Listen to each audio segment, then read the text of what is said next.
It's the real word. It's the real word. It's the real word. It's the real word. We on a mission and that's bringing y'all the truth. You know the problem, but we get into the root. The devil watching, yeah, he always on pursuit. But Jesus is our rock, so we shall not be moved. We on a winning team, so we can't lose. We say facts, cause we hitting y'all with proof. Started from the bottom, now we standing on the roof. As God as our witness, we gon' make it to the moon. When you want the truth, the world be hiding it. This the real word, we providing it.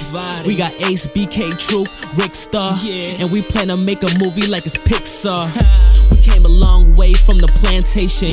We just tryna save your souls from damnation. So if you down with the message, tune in every week. It will lead you to the message that you seek. It's the real word. It's the real word. It's the real word. It's the real word.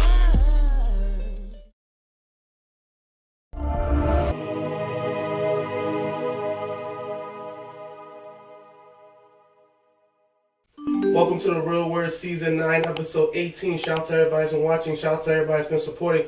Shout out to everybody that has helped us to get this far so far. I'm here with a special guest. Introduce yourself. Okay. So we thank Monique Simpson for... Monique Simpson? Yeah, Monique Simpson. Oh, I got it right the first time. So shout out to you, Monique, for coming through today. And shout out to all of you for watching. Shout out to all of you that has been supporting us so far, thus far. Shout out to all the people that follow us on Instagram. That's at The Real Word Ministries Inc. on Instagram, at The Real Word Ministries Inc. on Instagram. Also, Facebook.com/The Real Word 7, The Real Word 7 like Mike Vick, or The Real Word Ministries Inc. on Facebook, or check us out on YouTube, The Real Word TV on YouTube. That's one word, The Real Word TV on YouTube. Also, we're on the Brick Network every Tuesday and Thursday at 12, 1, and 4. So, Monique, tell us about what it is that you do and more about the business that you're into. All right. So my primary Renewed Studio Wellness Arts is a wellness coaching company, and we focus on holistic health. Mm-hmm. At first, we focused on nutrition. Mm-hmm. Then I realized that, my goodness, there's so much more to health than nutrition. Mm-hmm. And the inspiration behind nutrition was to combat diet-related illnesses. Mm-hmm.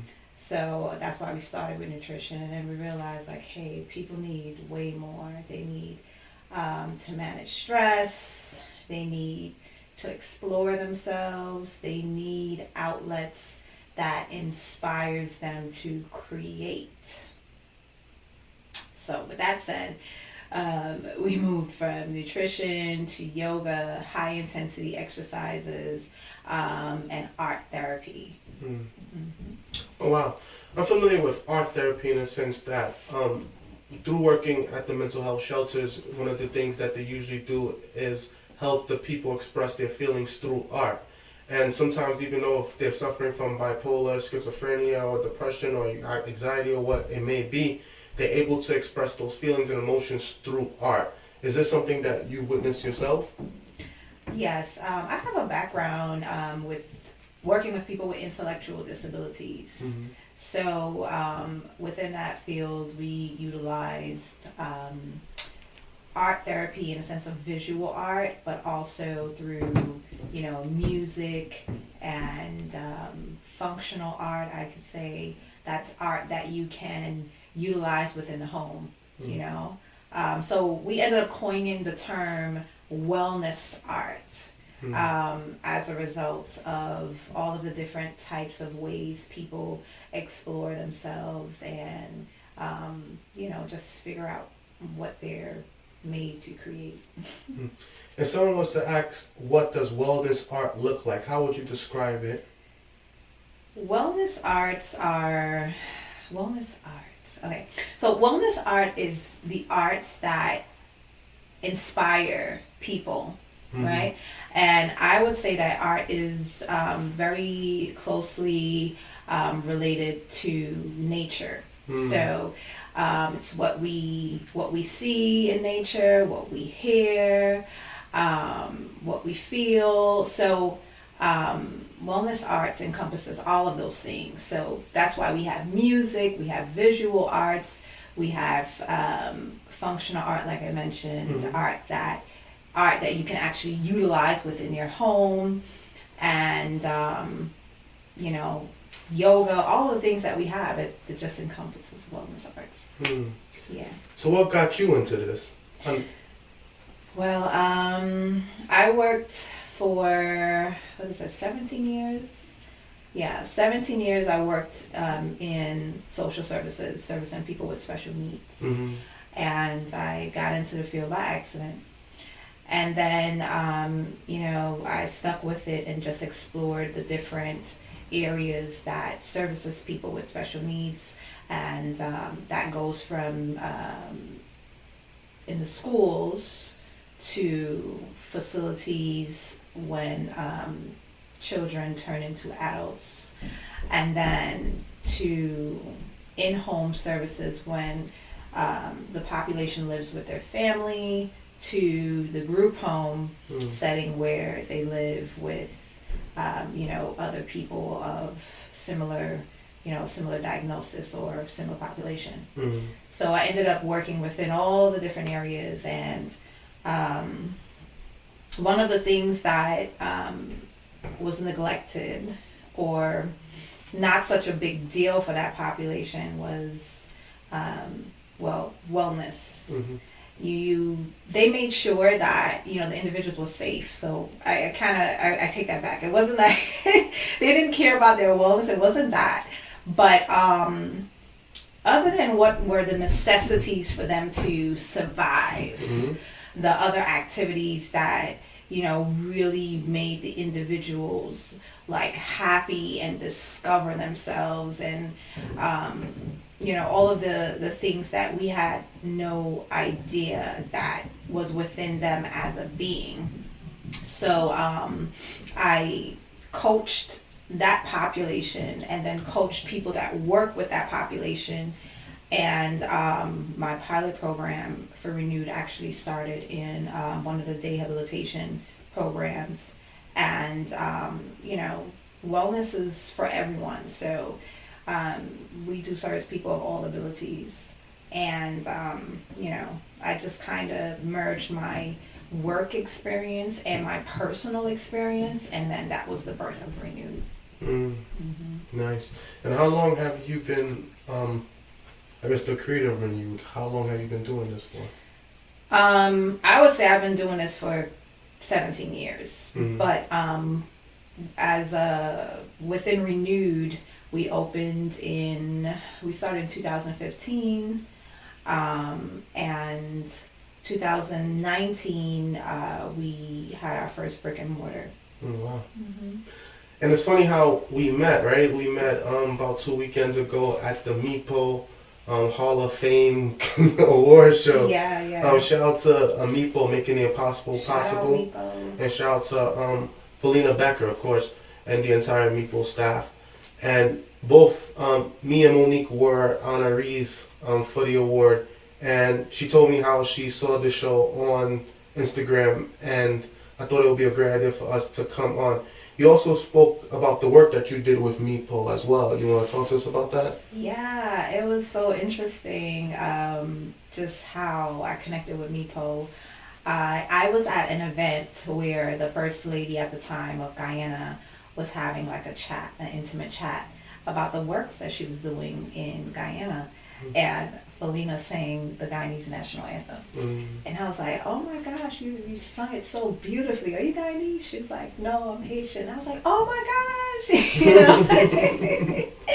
I was like, really? And she told me about Meepo and the work that they were doing in the community. And I was just so touched and excited. And you know, I had just opened up Renewed, and she told me that she was going to Haiti in a couple of weeks, and I was like, I want to go. And she was like, really? And I'm like, yeah, I want to go. So it was just divinity, curiosity, being open, And when I went on the mission with Mipo, I taught yoga to the children in the summer camp. Oh, nice. So that was an amazing experience. So amazing in so many ways, because that was my first time in Haiti. And I'm known as the Guyanese Haitian, first of all. Why is that? I'm known as a Guyanese Haitian because I grew up in the Haitian community. I live in the Flatbush community, and you know, my mother is a single mom, was a single mom. She's no longer with us. And I was surrounded by Haitian people, so they always looked out for me. Listen to Haitian music. I cook Haitian food. Like, oh yeah. Yes, I'm like a Guyanese Haitian. Like, what Haitian food you could cook? Legume, Parisian. Oh, okay. All right. Tasso at the time. I ate a lot of tasso, you know, at the time when I learned to cook it.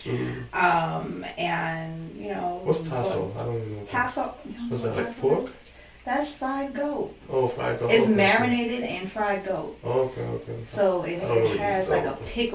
it has a pickled taste. Ugh. So yeah, no, I mean, I don't eat meat anymore, but at the time that I learned to cook it, I was like amazed. Like I was like, oh my gosh, it's so good. Yeah, I don't like goat. I don't like the smell of it. You don't like the smell of goat? No. Wow, what meat do you eat? I eat mostly chicken for the most part, and turkey. Every now and then I do eat red meat. Okay. If when I do eat red meat, I might have lamb. Sometimes I have beef. Maybe I eat beef maybe once a week. Okay. I try to eat clean, but I do need the protein. Okay. Yeah. Yeah, tell us the story. You went to... So, so Haiti. First time in Haiti. Amazing experience. I felt at home, you know, so... it was nothing for me to go there. I was already familiar with the culture, and I was just very happy to be there. I was very happy to work with the children, and even though, you know, I mean, guess what, guys? I'm the Guyanese Haitian, but I don't speak Creole. I only know the songs. I could sing a whole song, but conversational, no. Wow. So I have to work on that. Song, then you know the words. Well, that's from memorization, you know. So, yeah, working with the children was also an amazing experience because, you know, they didn't speak any English. So the assistant principal would translate. And when they saw me, they would just say, bonjour, Monique. And then they would say, breathe in, breathe out. That's when they looked at me, that's all they said. And it was just a really humbling experience to be there. So. How long you was there for? I think it was like 2 weeks. Oh, wow. Did you feel safe out there? Because that was always the big question about being in Haiti. I felt safe. You know, at the time when I mentioned to, you know, a lot of the people that, you know, saw me grow up, and I was like, I'm going to Haiti. They was like, why are you going now? Be careful. Yeah. Oh my gosh. You can't go another time? You might not come back. Oh my gosh. And I'm like, I'm still going. And I was just like, listen, if I gotta go doing what I love, then that's what it is. But I'm going. That was my experience with Mipo. My amazing experience. Did you live amongst the people, or did you stay separate? We stayed in Ocap. It was a hotel. And then we spent some time in Port-au-Prince. Okay. Nice. I spoke to Felina about this, I think the next day after the award show, how inspired I was to go back. Like, I myself am a Haitian immigrant, but I haven't been back since I came to America. As in, I left since the age of 2 and never been back. Ironically enough, I went to the Dominican side and never been to the Haitian side. Oh, wow. And I even been to Mexico, St. Lucia, Belize, all these other countries, but I never been to my own country. And so I was inspired to make that trip this year. So God willing, I'm actually from Ocap. Ocap is Cape Haitian, the capital of Haiti. And so that's in the north. So I'm going to make the trip and see how it is, you know, just get back to the roots.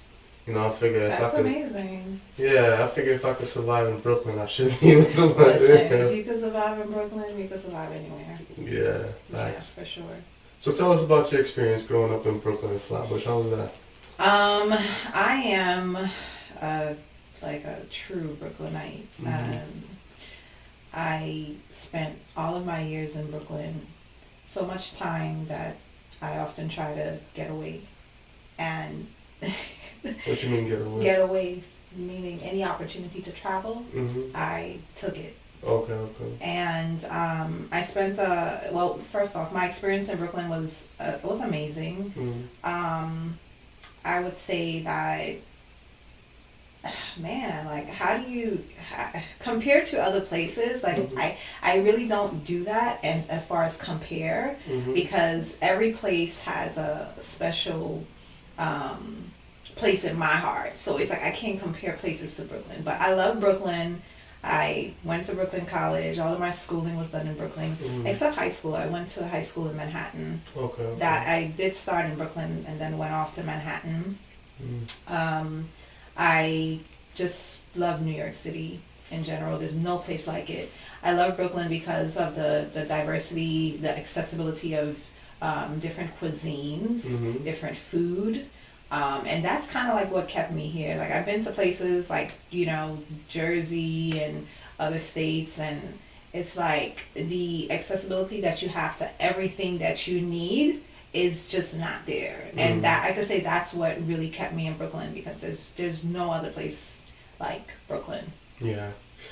And I understand that. Like I was saying before, I came to America at the age of 2, and I came to Brooklyn. Like, I grew up in Bushwick up until the age of 10. Then I moved to Canarsie. I did elementary school, junior high, and high school in Canarsie, Brooklyn. I did undergrad in Brooklyn. I currently work in Brooklyn now. But growing up in Brooklyn, there's so much things here and so much things to do. You oftentimes don't venture out. But then when I got older, I realized that we allow ourselves to get stuck in the box at times. Like, my first job out of college was in Newark, New Jersey. And I remember telling people, yo, I got a job in Jersey. Like, in Jersey? Like, you're bugging. And I'm like, yeah, but it's the only job during that time. So I had to travel 2 hours every morning to get to work in Newark, New Jersey. It was part of the grind. And then after that, I got a job in Long Island City, Queens. And then from Long Island City, Queens, I went to the Bronx. From the Bronx, I came back to Brooklyn. Yeah, I went from Brownsville, then East New York, then Crown Heights, and then, now working before then I went to Manhattan, the Washington Heights. And then I'm back in Brooklyn now, and just seeing how, matter of fact, I'm working 3 blocks away from the college I went to during undergrad in Brooklyn. So I see how much Brooklyn has changed. I've seen how much Brooklyn has changed me. And, there's, like you said, there's no other place on earth like it. And it does help shape you, but sometimes there's a good and bad aspect to it. And they said to really understand the world around you and to really understand what it is culture-wise, you have to travel the world. And traveling the world, we see, like, everybody has their own biases, their own beliefs, their own religious background, whatever it is that helps make them up. But then you also see, like, how much love you get from, like, perfect strangers when you go to these places, people that don't even know you, but they like you just based on the energy that you may bring. Yeah, just because you're from New York. Yeah, that too. But I don't say I'm from New York, I say I'm from Brooklyn. Yeah, that's true. It depends. It depends on where I am. I would say Brooklyn or I'd say New York. Work-wise, I work throughout all of the boroughs as well. And what helped me to not stay only in Brooklyn was because I would visit different homes. I mentioned that I was training people to work with people with special needs in the home. So I would be all around the boroughs. So it's not like an area of New York City like that I don't know. I think that the most far off borough for me is Staten Island. Okay. Yeah, Staten Island is kind of like way off the map for me. Yeah. Staten Island is like way off for me. Out of all the boroughs in NYC.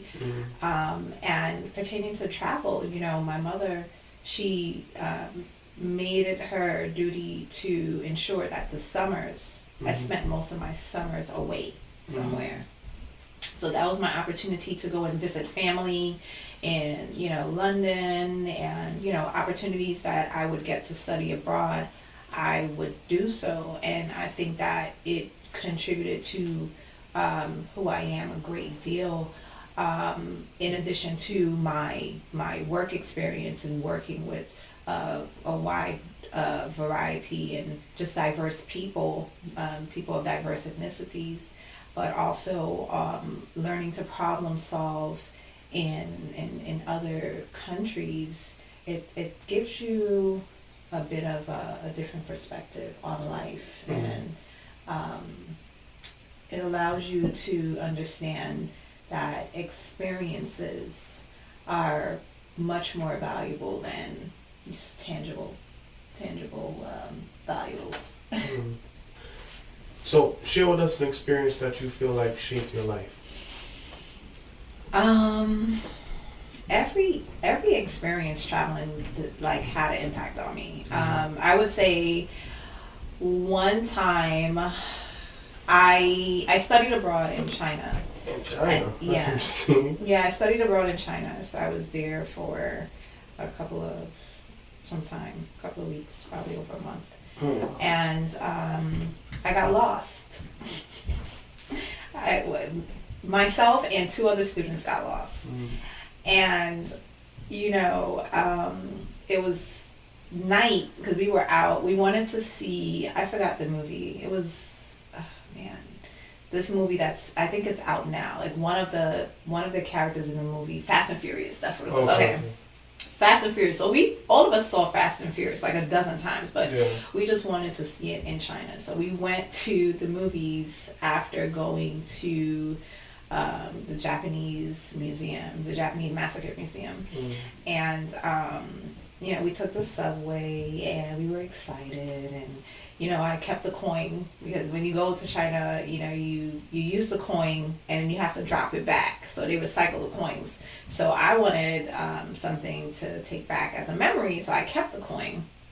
And we ended up getting lost. And I said to myself, and it was funny to get lost. It was a very fun experience to get lost.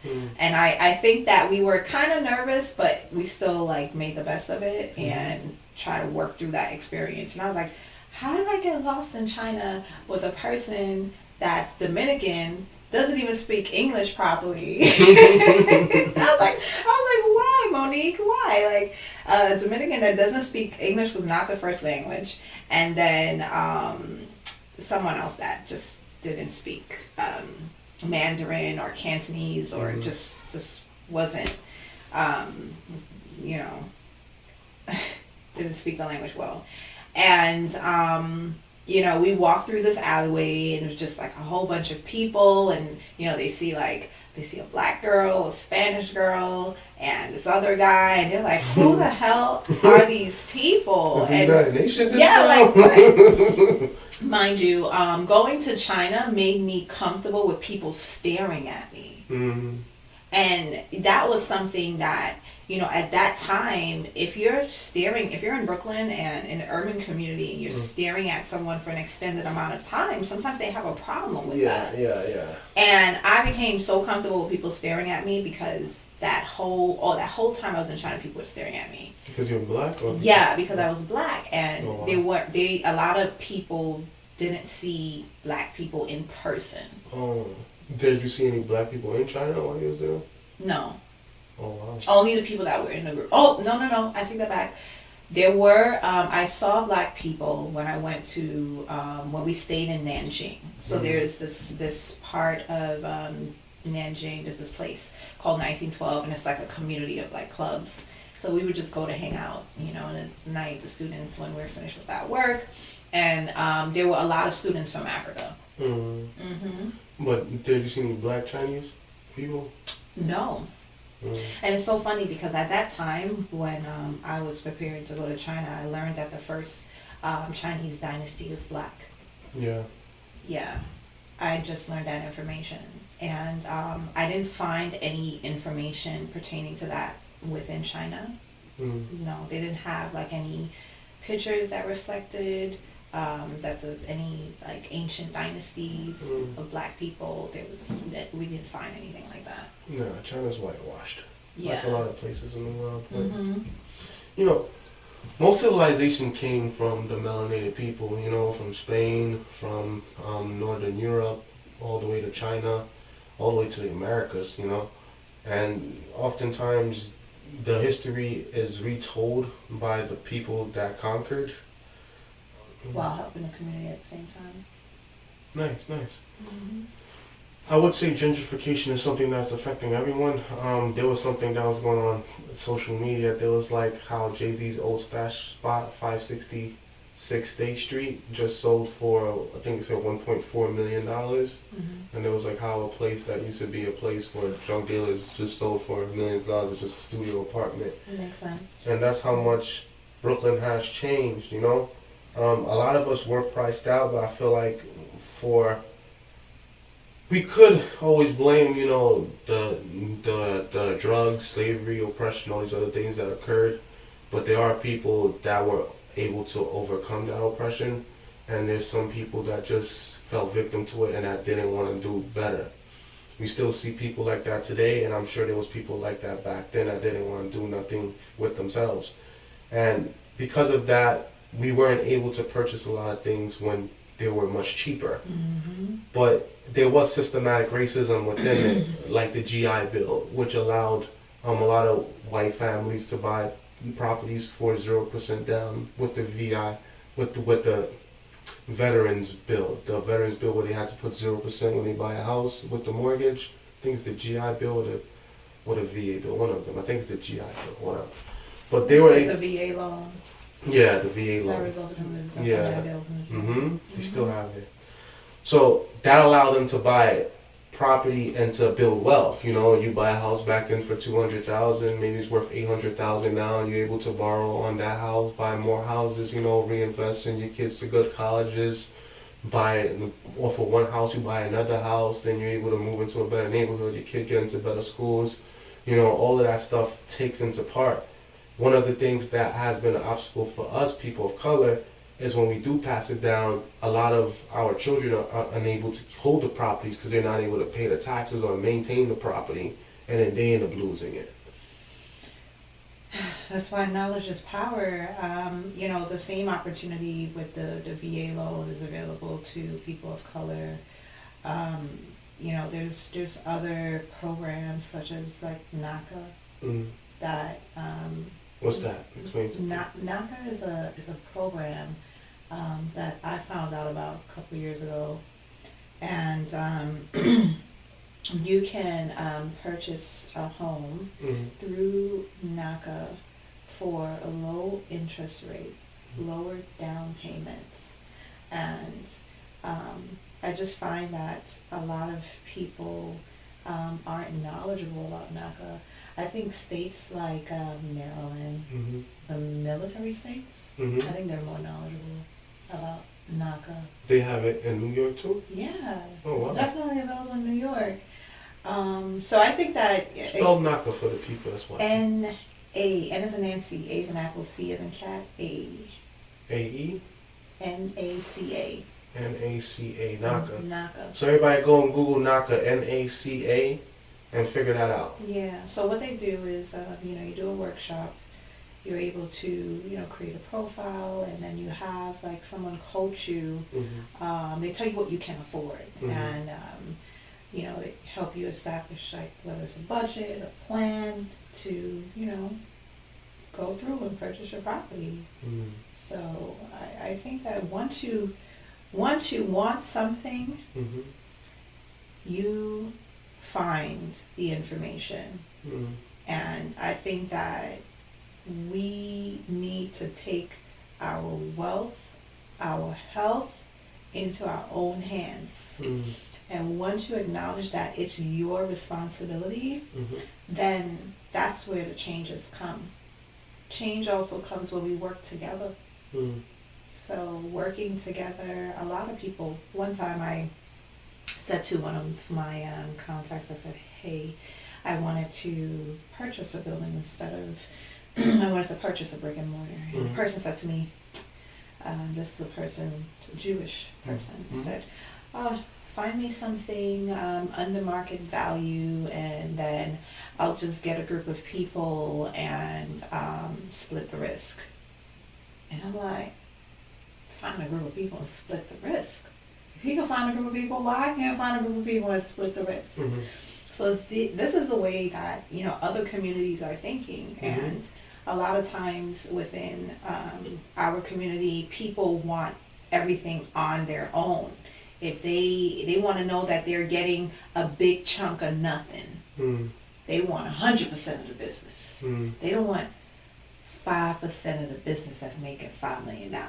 They want 100% of the business that's making $1. And or nothing at all. Nothing at all, exactly. And you know, those things matter. So these are lessons that I've learned from, you know, just being within diverse communities, and just, again, forever being a student, not closing off information, and just not thinking that anything is inaccessible to me. So what would you say has been your biggest accomplishment thus far within your career? My biggest accomplishment was leaving my 9 to 5. Like, you know. How long ago was that? I forgot. Wait, okay. When I opened the brick and mortar in 2019, a couple of months later, I left because it was too expensive to stay.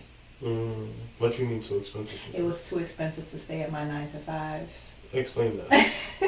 It cost more for me to stay. Like, I would have to, when I started, like, you know, I'm a person that thinks that almost nothing is impossible.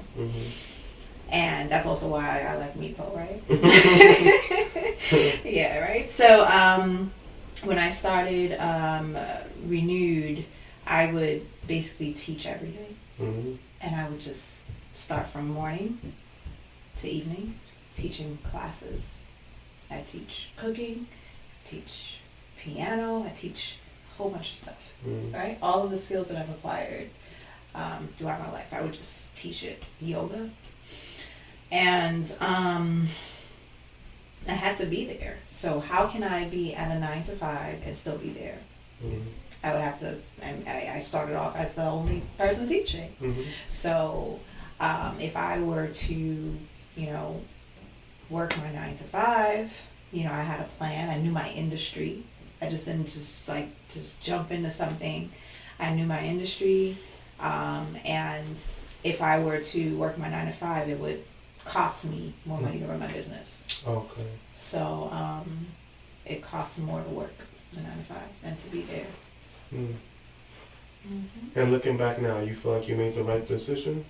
Yes, I did. Because I feel like I'm operating within my purpose. And I mean, those people that have known me from, let's say, junior high school, they would say, wow, she has changed, she has developed, but the core of her has not changed. And I think that that's honorable to me. Do you feel like faith or religion played any part in your upbringing? You know, my mom, I wasn't raised in a religious household, and my mother never forced religion on me because she had to go to church every day. Like, she had to. Why? Because her mom was religious. Okay. So she had to go to church every day. And I guess that kind of made her decide not to force religion on me. But she ensured that I was a spiritual being, and her practices that I witnessed growing up, I realized was spirituality and was within beings of all cultures and religions and things of that nature. Basic principles. Cleanliness is next to godliness. Being one. She didn't play. I have to keep the house clean. So just basic principles like that. And so religion wasn't something that was forced on me. I think that she was more about balance and order, and that had an impact on me for sure. That established some things that got me through the toughest times. The discipline got me through the toughest times that were, you know, if I didn't have that foundation, probably would have given up and, you know, just taken another path. But just being steadfast, I would say that those teachings stuck with me and definitely helped in the hard times, especially when I lost her in COVID. Was it around COVID when you first started your business, or you started prior to that? I started in 2019. So I started March of 2019, then boom, COVID hit after.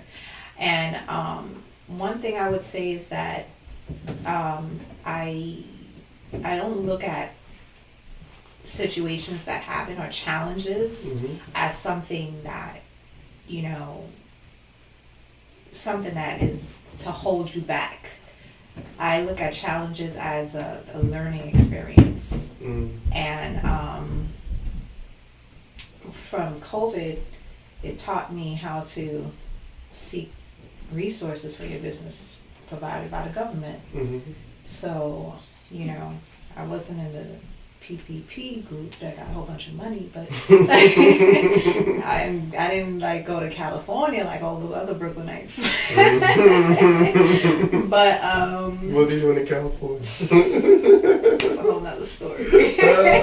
But I utilize other resources like you know, interns, SBA interns, all of those things.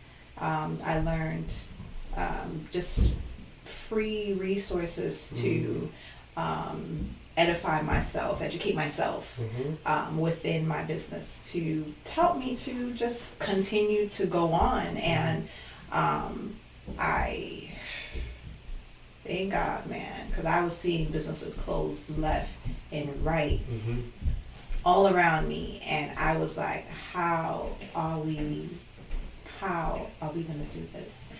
But it also taught me how to create a recession-proof recession-proof business, you know? It taught me a lot about that. Industries to get into so that, you know, when these challenges such as COVID and other unexpected things come about, you do know how to maneuver. Yeah, I could say that during COVID, we learned a lot. I mean, during the entire pandemic, we were filming. We were filming even when we had curfew. Like, we would be here and you hear, and the alarm would go down.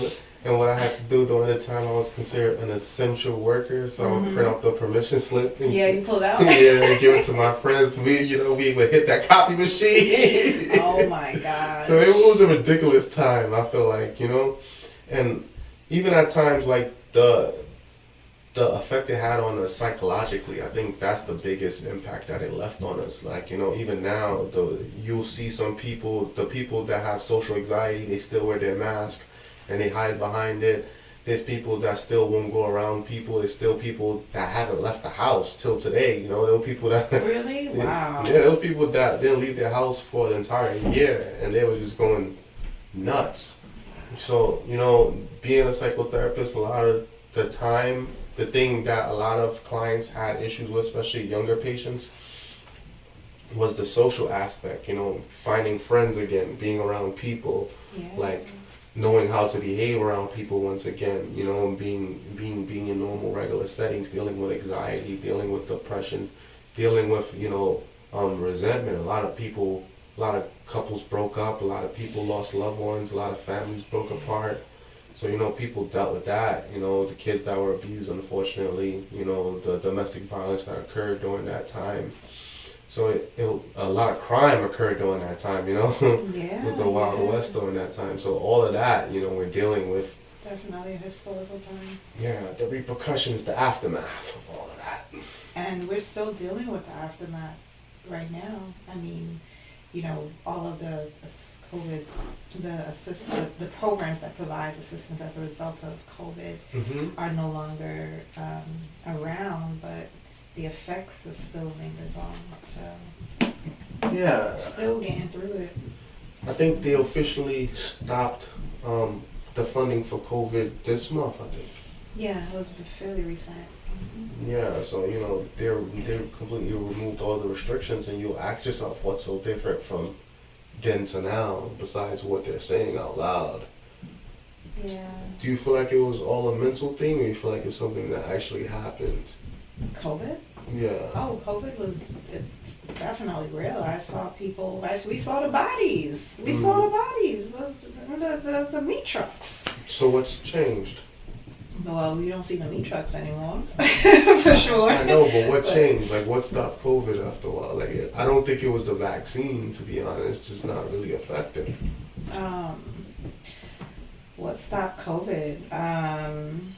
You know, in societies, if you put something in society, everyone has to get it, right? Because there was this theory that, okay, everyone has to get COVID. Oh, herd immunity. And then, herd immunity. Everyone has to get COVID, and eventually things will die down and whatnot.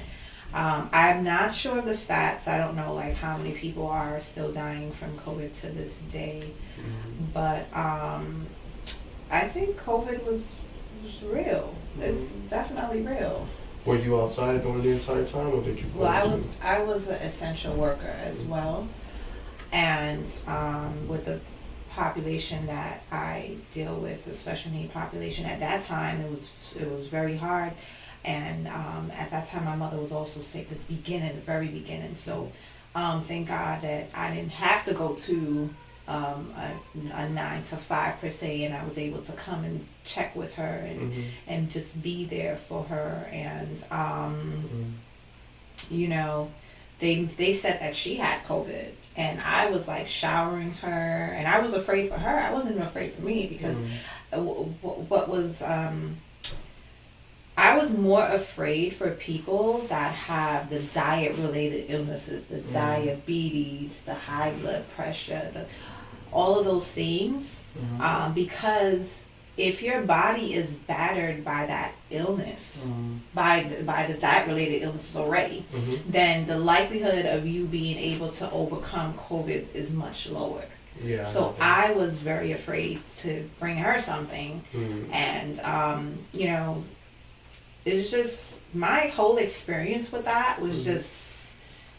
It taught me so many things, and actually it's what kept me going. It's what keeps me going the times when I don't even want to go. Because explain that.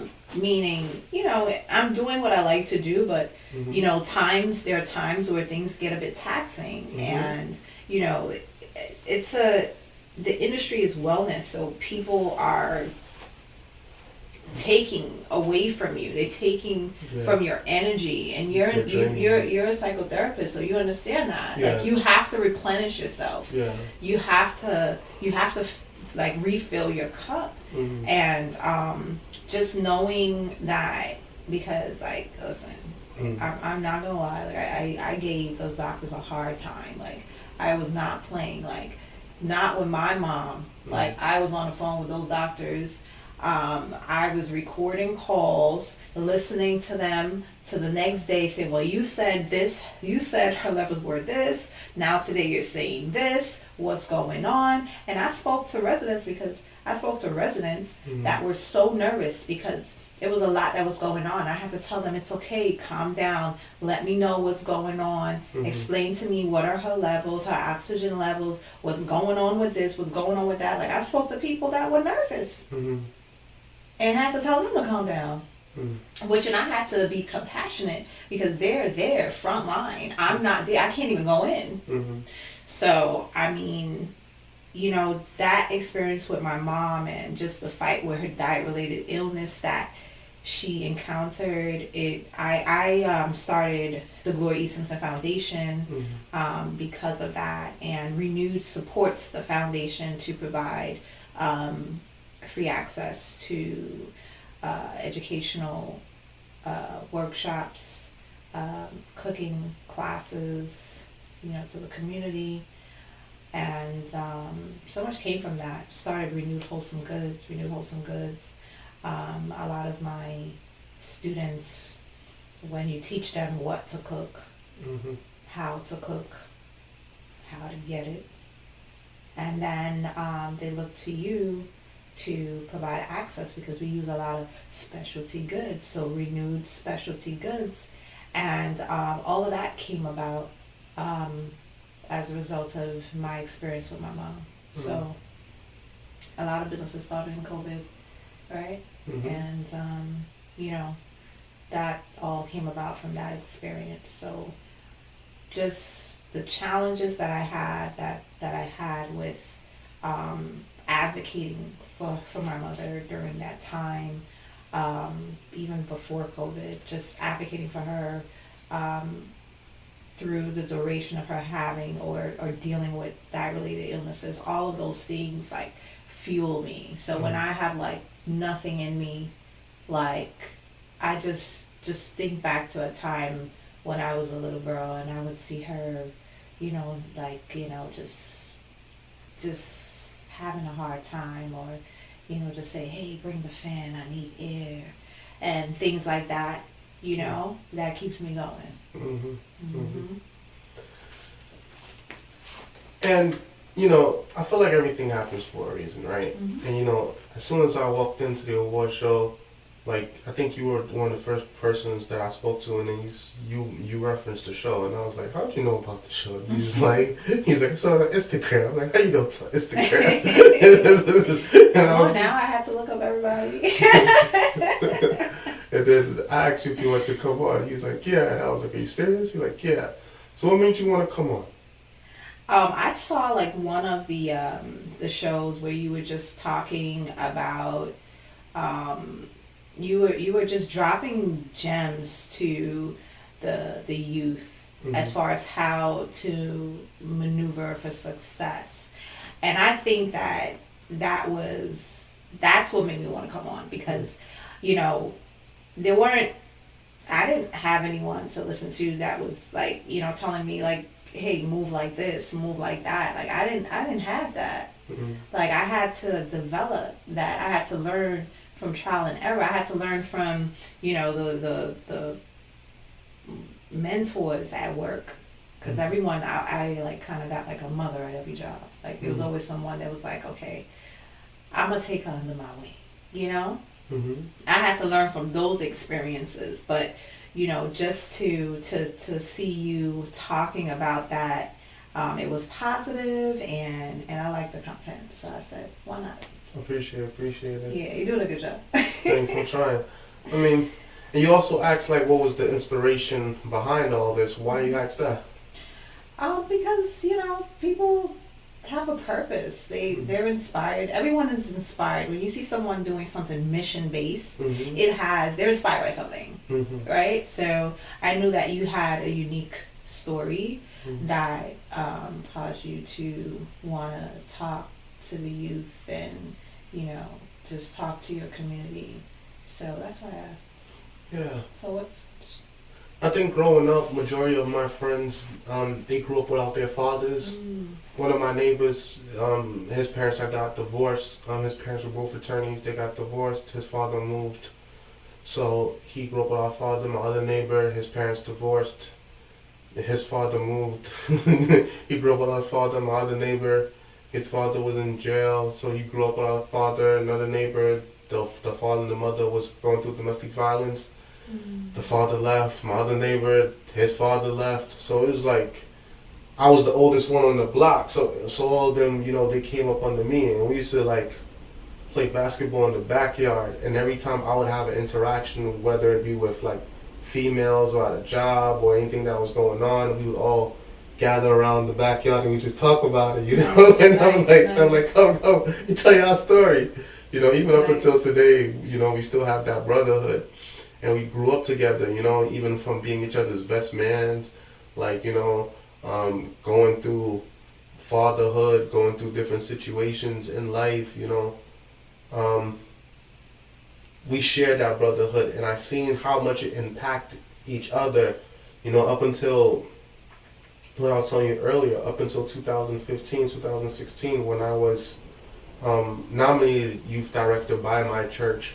And, that was the first time I was in an official position as a youth director. And then eventually I was ordained and I became a youth minister. And even, going to different churches and then becoming part of a federation under churches and going to different churches in different states, just preaching and ministering to them and having these programs, and then, doing it professionally, having group therapy with them now and speaking to them. I see the impact that it has on them, getting youth from inner cities, from, different communities, whether it be Canarsie, Flatbush, East New York, Brownsville, then going back into your neighborhood and feeding and like giving people clothes and helping them out, and then even being able to make the newspaper off of just doing a good deed, and then, or even seeing yourself on TV, just having a conversation with your friend or someone you grew up with. Like, it's amazing to them, but it has become regular to us, and we continue to push it and continue to build upon that, because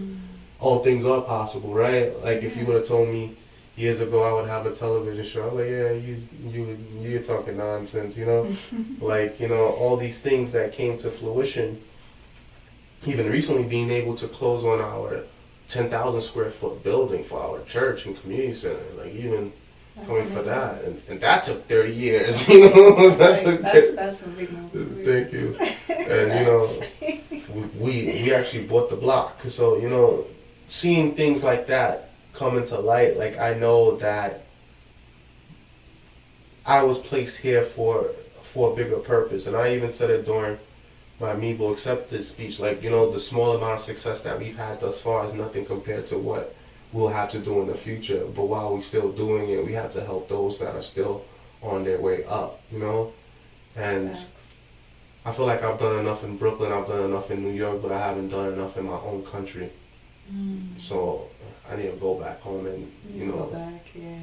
do the work too. I'm not gonna lie, when some of the people that I that are Guyanese, they're like, well, you're not doing that in Guyana. I was like, I wasn't invited. Wow. I was like, I wasn't invited. Invite me and I will come. Wow. So why don't you invite yourself and just go? Yeah, it's like just like you, it's your origins, but for some reason you were led to a specific calling, a different calling at a specific time, a different time. I'm sure I would love to. If you're Guyanese and you're out there, you're a listener, just know that I am more than willing to come to Guyana to provide services through the Glory Simpson Foundation in Guyana. So reach out. I'm available.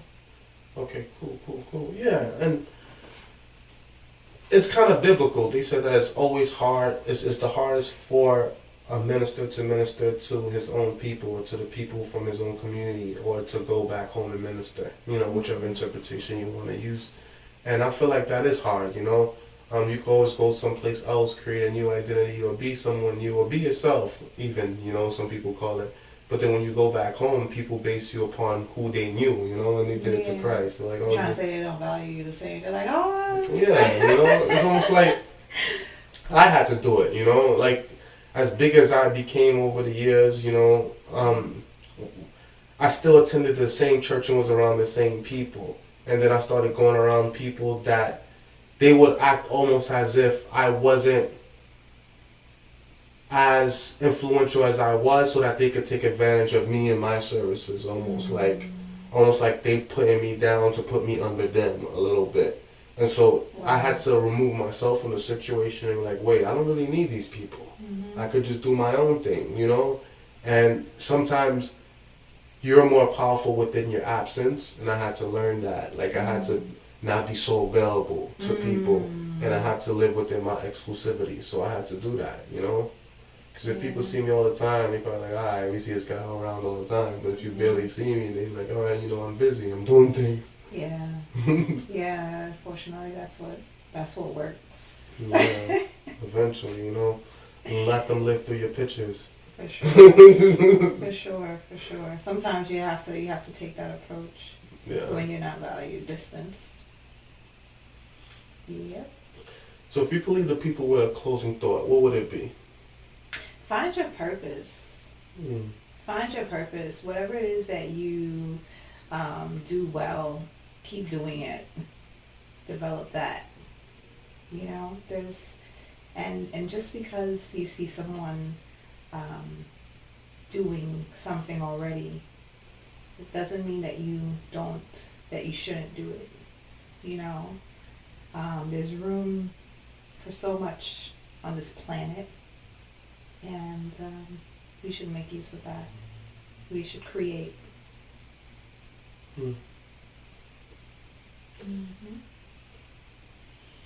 And my closing thought would be to never stop dreaming. I think that's what me and Monique both agreed upon, that at times people could say that things are impossible, but some things are impossible until somebody does them, right? Until someone makes it impossible, right? They claim that no one could walk on the moon. They claim that all these things couldn't be done until they were done before, you know?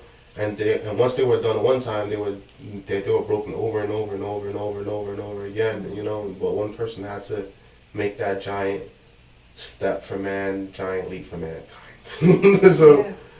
So be that person to make that step, you know? We stepped it into our purpose, you know, and being acknowledged for it, which is good, but the work is more so important, and it's time for you guys all to step into your purpose. If you need mentorships, you can hit up me and Monique, of course, and also there's a whole bunch of mentors. Whoever you look up to, reach out to them. You never know, they might reach back out to you and just show love and, you know, pay it forward. Once you get it, pay it forward to someone else and spread the love. It's the Brooklyn way.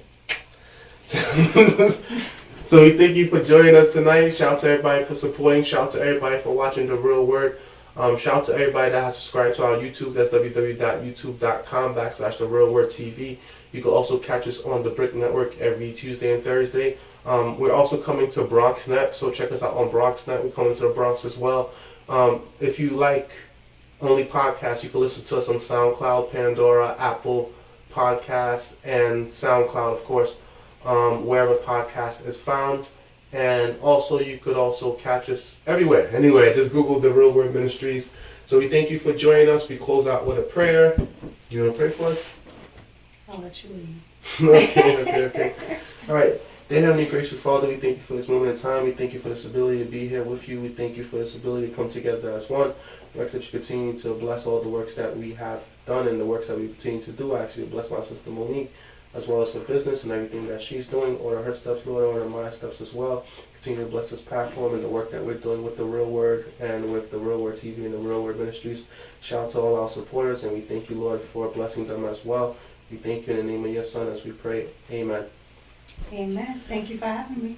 Thank you. So peace and blessings, everyone. Good night and God bless. Take Good care. night. It's the real word. It's the real